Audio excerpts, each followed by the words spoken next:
wonder if your furnace is auditioning for a role as Darth Vader? All that heavy breathing might mean you need to change the filter.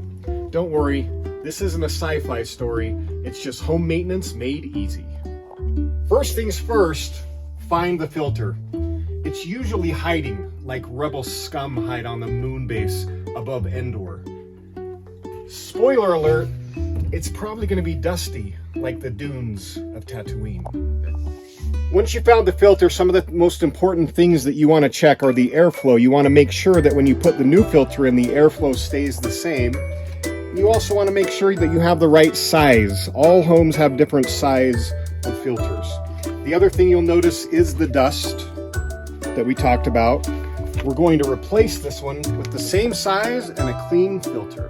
We will slip our new filter in, and you'll notice that your furnace is not breathing like Darth Vader. We have just converted it from the dark side to the light side of the Force.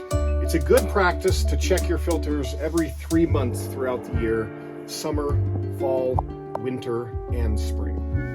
If you find that your furnace is still breathing heavy, call Silverback Home Warranty and we'll send out a licensed professional.